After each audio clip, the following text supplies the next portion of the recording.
de Ángel correspondiente al martes de la semana en curso, martes 30 de abril del año 2024.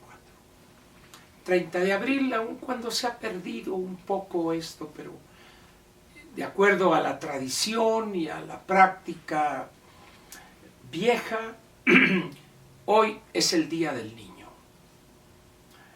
Yo no sé si los políticamente correctos dirán que eso es discriminatorio y que debe cambiarse al niño, el Día del Niño, de la niña y de los niñes. Espero que siga así, el Día del Niño.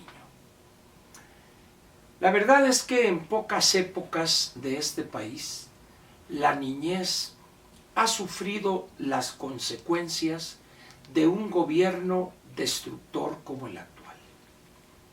Y no me refiero solamente a estas muertes absurdas como consecuencia de la irresponsabilidad, displicencia, valemadrismo de este individuo miserable y ruin López-Gatell, y también del apoyo que le otorgó el bulto López Obrador. Miles de niños murieron, fallecieron, producto de su pésimo manejo del sistema de salud. Pero hay otro elemento que es igual o quizá más grave que este que mencioné al principio. La calidad de la educación que se imparte en nuestro país. Me refiero, por supuesto, a educación en el sistema público. En el caso de la educación impartida por instituciones privadas, es otra cosa. Dudo que haya una época donde la calidad de la educación impartida haya sido peor que en este sexenio o en este gobierno de 5 años, 10 meses. Un grupo de trasnochados que piensan que es posible, mediante la redacción con faltas de ortografía, no digamos ya fallas de conceptos elementales en cuestiones matemáticas, han condenado a cientos de miles de niños a un pésimo principio en su educación primaria. Pero no les importa. Ellos piensan entre el Concheiro y el otro, Marx, no sé qué cosa, la esposa del presidente y la actual secretaria de Educación en la anterior, han condenado a millones de niños y jovencitos a adquirir una pésima educación y prácticamente coartarles la posibilidad de incorporarse exitosamente a los niveles superiores de educación, educación media superior y educación superior, por la pésima formación que están recibiendo. Evidentemente esto no es el acabose, habrá la corrección en los próximos años, pero el daño ya está hecho. ¿Preocupa esto a funcionarios? No, ellos envían a sus hijos a escuelas privadas de excelencia, en algunos otros casos, no pocos, al exterior. Y en esas condiciones, pues, este gobierno ha profundizado la desigualdad o la división entre una buena educación en escuelas privadas y una pésima educación en el sistema público. De ahí, pues, que los niños vayan a verla muy difícil en los próximos años. Y esto se complica todavía más por la actitud de no pocos padres de familia, que aduciendo que son los proveedores o que, bueno, trabajamos los dos para darles a ustedes esto y esto y esto, y dejan al garete la educación de los hijos sin preocuparse por contenidos, por la irresponsabilidad de no pocos maestros, particularmente en aquellos estados como Michoacán, Guerrero, Oaxaca, Chiapas, los más pobres del país, y donde estos grupos de delincuentes tienen la preeminencia en materia del control de la estructura sindical. Frente a esta situación, ¿qué esperar para el próximo gobierno? Lo peor, simple y sencillamente. Con esta mentalidad de que vamos a seguir con las obras emblemáticas de este gobierno, etcétera, etcétera, el saqueo de los recursos del sistema público de educación y del sistema público de salud, lo único que permiten avisorar es una pésima calidad del material humano, del capital humano, que debemos crear de excelencia, pero no les preocupa en lo más mínimo. Y por último, por si faltare algo, los legisladores, ellos en lo suyo, y los partidos acompañando a los legisladores. Esto me lleva a concluir que en materia de protección a la niñez y proporcionarles una enseñanza, una educación de excelencia, está muy lejos de verse planteado siquiera este objetivo. Pero vayamos ahora a otro subtema de esta mañanera. Anteayer domingo se celebró esto que los ilusos llaman debate. Fue simplemente una pelea, como veíamos en aquellas viejas películas mexicanas, en los lavaderos de las vecindades, donde de repente dos damas empezaban a pelearse por el marido, se jalaban los cabellos, se arañaban, o empezaban los chismes, aquella se metió con fulano, fulano se metió con mengana, etc. No más faltó que se deschongaran la ingeniera y la anticientífica. Y las dos hablando de pasado y antepasado. ¿Cuándo? Nuestros problemas están en el futuro. Yo no sé, esa propensión es que sacaron dinero y aparecen en los Panama Papers. ¿Y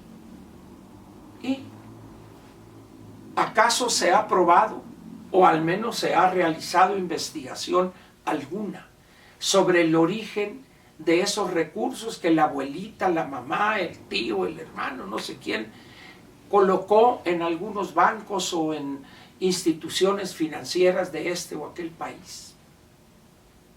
Es decir, minucias, porque además, espero que usted esté informado de esto, le es exigible cuestiones fiscales 5 ejercicios fiscales hacia atrás, no más. Y así como eso podíamos, y que la guerra de Calderón, y que por acá y por allá. ¿Cuándo entenderá nuestra clase política que los problemas están frente a nosotros? Y ante eso hay que manejar viendo a través del parabrisas, no del espejo retrovisor. Era aquello una tragedia de llorar, escuchar críticas o planteamientos de lo que sucedió hace 20 años, 15 o 10 años. Bueno, que para estos 3 políticos no ha pasado el tiempo. Tal parece que no.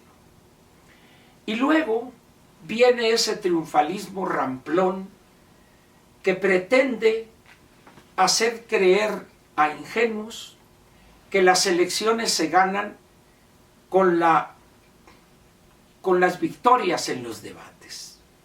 Ni fueron debates el 1 y el 2, y tampoco con las victorias imaginadas, porque además en un debate, ¿cómo se define quién ganó? ¿La opinión de una persona que ideológica y políticamente está cercana a uno o a otro de los 3? Es decir, nimiedades, frivolidades y una autocomplacencia que deja de lado lo fundamental. Los ciudadanos de este país han venido siendo manipulados y cooptados política e ideológicamente desde hace decenios. Hoy ¿Cuánto le gusta a usted? 30 días de la elección, el 2 de junio.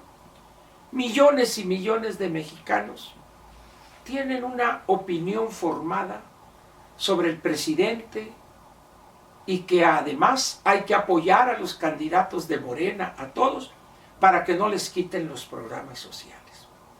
Mientras casi 30,000 vividores de la nación andan presionando a millones de electores desde hace 5 años y medio, ahí aparece de vez en cuando alguien: no se dejen, los programas sociales no van a desaparecer. Sí, pero mientras tanto hay miles y miles de burócratas, porque son empleados del gobierno federal, machacando: vota por Morena, si no aquellos reaccionarios conservadores se los van a quitar.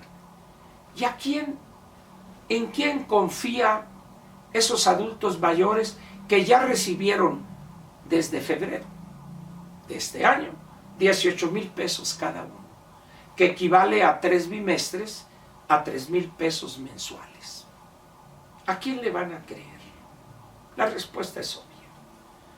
De tal manera pues que nuestro principal enemigo, aparte de esa renuencia a militar, a participar activamente en la política, es el triunfalismo. La ingeniera ganó el segundo debate y ahora sí, agárrate, Genoveva, que vamos a cabalgar. La ingeniera ya ganó el segundo debate. ¿Y acaso piensan que eso va a cambiar la mentalidad de decenas de millones de ciudadanos? Cuánta ingenuidad y cuánto afán de echarse viento uno mismo. Vamos a ganar. Ganamos el segundo debate y ahora sí se va. Señores, objetividad, firmeza y valor para aceptar la realidad que ahí está.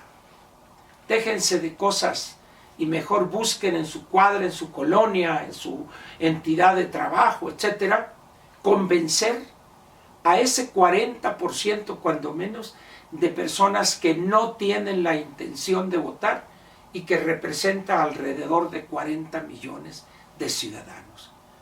Convénzalos a ellos, vayan con ellos y déjense de ese triunfalismo, porque las elecciones se ganan con votos, no con triunfos, entre comillas, en debates. Esto es un poco como en el fútbol, eso que tanto les gusta a los mexicanos. No se gana por tiros a gol, se gana por goles. Es lo mismo en el béisbol. No se gana por los dejados en base, se gana por las carreras anotadas. Gracias por su atención y nos vemos mañana miércoles aquí, en este espacio donde se dicen las cosas que importan. La mañanera de Ángel. Gracias otra vez.